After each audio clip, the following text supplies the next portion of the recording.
Hello बच्चों, let's read the question. The question is a point moves in the plane xy according to the law x equals to a sin omega t and y equals to b cos omega t, where a, b and omega are positive constants. So we have to find the acceleration omega of the point as a function of its radius vector r relative to the origin of coordinates. तो हमें क्या निकालना है? Acceleration निकालना है उस point का as a function of its radius vector.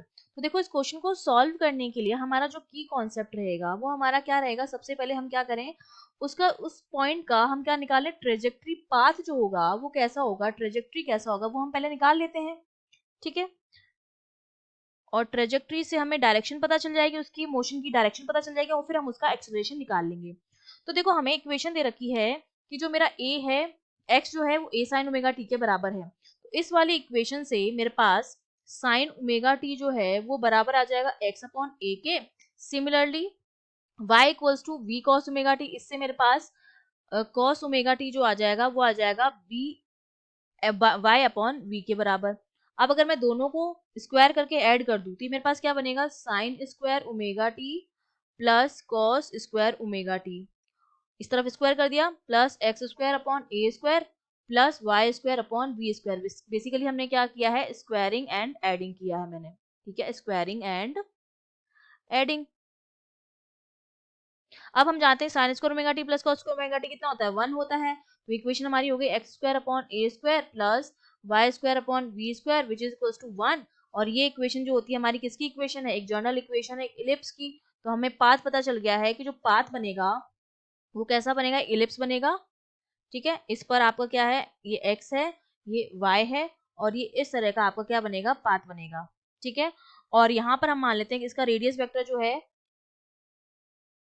वो हमारा क्या है, आर वेक्टर है। ठीक है, ये इसका रेडियस वेक्टर है जो आर वेक्टर है हमारे पास। ठीक है, अब हमें अगर अगर मैं पाथ की डायरेक्शन की भी बात करूं तो देखो x equals to a sine omega t में अगर मैं x इक्वल्स टू 0 रखूं तो y मेरा v के बराबर आएगा। t इक्वल्स टू 0 पर अगर मैं एट t इक्वल्स टू 0 पर मैं बात कर रही हूँ, x इक्वल्स टू मेरा क्या है, a साइन ओमेगा t है। अगर x मेरा मैं 0 मान लूं तो y मेरा किसके बराबर आ जाएगा, v के बराबर आ जाएगा। और अगर मैं टाइम को बढ़ाकर t इक्वल्स टू जो कर दूं पाई अपॉन 2 मेगा कर दूं, ठीक है, एक तो यहाँ पर आ गया t इक्वल्स टू 0 पर, एक pi equals to pi upon 2 omega पर अगर मैं बात करूं तो उस टाइम पर जो मेरा x आएगा वो किसके बराबर आएगा, a साइन ओमेगा, और t की जगह रख दूं पाई अपॉन 2 ओमेगा, तो ये किसके बराबर आ जाएगा, a के बराबर आ जाएगा। और y जो मेरा होगा वो 0 के बराबर आ जाएगा।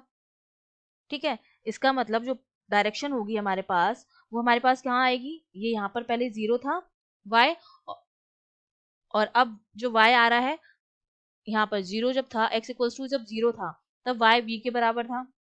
ठीक है, और इस तरह से इसका मतलब डायरेक्शन जो है वो कुछ इस तरह से है हमारे पास डायरेक्शन। जब हम टाइम को बढ़ाते हैं t इक्वल्स टू 0 से, जब हम टाइम ये कर देते हैं तो y की वैल्यू जो है वो v से कितनी हो जाती है, 0 हो जाती है।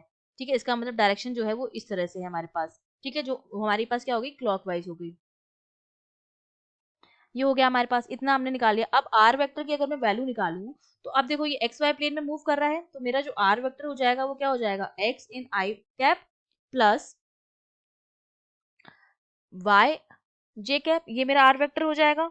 और यहां से मैं इसको लिख सकती हूँ कि x की वैल्यू क्या है, a sign omega T I cap plus b cos omega T J cap. ये मेरे पास क्या आ गया, वेक्टर आ गया है। और हमें क्या करना था, एक्सेलरेशन जो है उसको लिखना था as a function of its radius vector. तो रेडियस वेक्टर हमने निकाल लिया है। और हम जानते हैं कि अगर मैं सिंपल हार्मोनिक मोशन की बात करती हूँ तो वहां पर मेरा जो एक्सेलरेशन होता है that is proportional to minus x, क्योंकि हम जानते हैं जो रिस्टोरिंग फोर्स लगता है एफ वो माइनस एक्स के क्या होता है, डायरेक्टली प्रोपोर्शनल होता है, और एफ क्या होता है, एम ए होता है। तो यहाँ से मुझे पता चल गया जो एक्सेलरेशन होगा वो क्या होता है, माइनस एक्स के क्या होता है, प्रोपोर्शनल होता है। मतलब इसके प्रोपोर्शनल होगा लेकिन अपोजिट डायरेक्शन में होता है डिस्प्लेसमेंट के। तो यहाँ से जो ए मेरा आता है वो माइनस ओमेगा स्क्वायर एक्स के बराबर आ जाता है। तो यहाँ से मेरे पास अगर मैं ए वेक्टर निकालूं तो मेरे पास कितना आएगा, माइनस ओमेगा स्क्वायर, और एक्स वेक्टर की जगह मेरा क्या हो जाएगा, रेडियस वेक्टर हो जाएगा।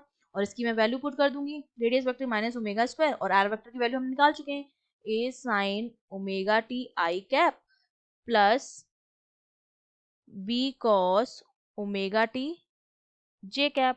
और ये इसी को हमें ओमेगा बोल रखा है, तो ओमेगा की वैल्यू जो हो गई हमारे पास ये आ गई। इन्होंने एक्सेलरेशन को क्या बोल रखा है, ओमेगा बोल रखा है, तो उसकी वैल्यू जो आ जाएगी वो हमारे पास ये आ जाएगी। I hope you understood well, all the best.